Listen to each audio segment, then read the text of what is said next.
మధ్య తెలుగులో కూడా అలాంటి సినిమాలు తీస్తున్నారు. ఎందుకు చెప్తున్నాను అనేది అంతా లిక్కర్ స్కామ్ ఆంధ్రప్రదేశ్కి సంబంధించి భారీ మద్యం కుంభకోణంలో రాజ్ కసిరెడ్డి అంటే కసిరెడ్డి రాజశేఖర రెడ్డి అలియాస్ రాజ్ కసిరెడ్డి పోలీసులకే సవాలు విసురుతూ ఆయనకి ఇప్పటికి 3 సార్లు 4 సార్లు నోటీసులు పంపిస్తే ఎక్కడున్నాడో తెలియదు. ఆయన ఉండే ప్లేస్కి వెళ్తారా, నోటీసులు అంటిస్తారు, పోలీసులు వెనక్కి వస్తారు. తాజాగా అతని తల్లిదండ్రులు ఎక్కడున్నారో తెలిసింది, వాళ్ళకి నోటీసులు ఇచ్చారు. మరి ఆ తర్వాత అతను ఎక్కడున్నాడో అని పక్కా సమాచారంతో ఒక ఫామ్ హౌస్కి వెళ్తే అక్కడ అతని కారు దాదాపు 1.5 కోటి విలువైన కారు దొరికింది. దాన్ని సీజ్ చేశారు, అలాగే ఫోన్లు సీజ్ చేశారు. కానీ మనిషి మాత్రం పరారు. అంటే ఎవరో పోలీసు ఉన్నతాధికారులు, ప్రభుత్వాలు మారినా వాళ్ళ లాయల్టీస్ మారలేదు.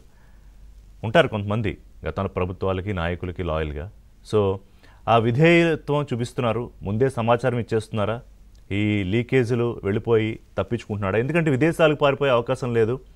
లుకౌట్ నోటీసు, లుకౌట్ సర్క్యులర్ ఉంది కాబట్టి ఖచ్చితంగా దేశంలోనే ఉండాలి, హైదరాబాద్లోనే కూడా ఉండాలంటున్నారు. లేదా ఎక్కడెక్కడ చుట్టుపక్కల ఊళ్ళు తిరుగుతూ ఉండొచ్చు. కానీ ఎందుకు పట్టుకోలేకపోతున్నారు రాజ్ కసిరెడ్డిని? విజయసాయిరెడ్డికి సిట్ నోటీసులు ఇచ్చింది. ఏమిటి ఇందులో విజయసాయిరెడ్డి పాత్ర అంటే, విజయసాయిరెడ్డి పాత్రే చాలా కీలకం. ఎందుకంటే జగన్మోహన్ రెడ్డి ప్రభుత్వంలో, అంతకుముందు జగన్మోహన్ రెడ్డి కేసుల్లో A2గా ఉన్నాడు అనుకోండి, ఆయన అనేక కేసుల్లో. ప్రభుత్వంలో కూడా ఆయన నెంబర్ 2గా ఉండి ఆ ప్రభుత్వంలో పార్టీలో జరుగుతున్న అంతర్గత వ్యవహారాలు, స్కాములు, కుట్రలు, కుతంత్ర వీటన్నిటిలో కూడా విజయసాయిరెడ్డి కీలక పాత్ర ఉంది. అయితే ఆయన పార్టీ నుంచి బయటకు వచ్చేసాడు, జగన్కి పార్టీకి దూరం అయ్యాడు. గతంలో ఈ కాకినాడ సజ్జల వ్యవహారంలో 2 పేర్లు చెప్పాడు. ఒకటి సజ్జలకు సంబంధించి విక్రాంత్ రెడ్డి, సుబ్బారెడ్డి కొడుకే కీలక సూత్రధారి పాత్రధారి అని చెప్పాడు. ఈ లిక్కర్ స్కామ్కి సంబంధించి రాజ్ కసిరెడ్డిదే మొత్తం, ఆయన ఏమైతే స్కెచ్ చేశాడో అదే జరిగిందని.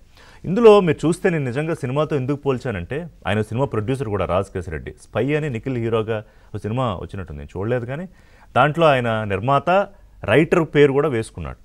అలాగే కొంతమంది భారీ దర్శకులకి, రైటర్లకి అడ్వాన్స్లు ఇచ్చి ఉన్నాడు. కానీ ఈలోపు ప్రభుత్వం మారిపోయింది, కథ అడ్డం తిరిగింది, ఈయన పేరు బయట పెట్టాడు, ఆయన పరారైపోయాడు.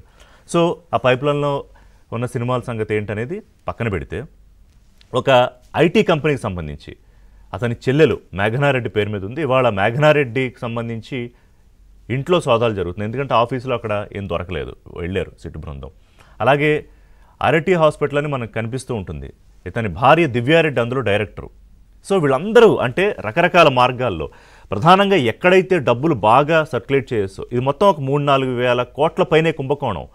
దాన్ని ఎలాగ మరి ట్రాన్సాక్ట్ చేయాలి, దీనికోసం చాలా పెద్ద స్కెచ్చే వేశారు. ఇవన్నీ నేను చర్చలో చెప్తాను. అంటే నిజంగానే ఇంత స్కెచ్లు ఎలా వేస్తారు, ఎంత క్రిమినల్ బ్రెయిన్స్ ఉంటే ఇంత పెద్ద పెద్ద స్కామ్స్ చేయడం సాధ్యం అవుతుంది, దాని నుంచి తప్పించుకోవడం ఎలా సాధ్యం అవుతుంది, అసలు నన్ను ఎందుకు పిలుస్తున్నారు, నాకేం సంబంధం అని ఆయన పోలీసులకు మెయిల్స్ పెడుతున్నాడు. మళ్ళీ ఇదొక ఆశ్చర్యకరమైన విషయం.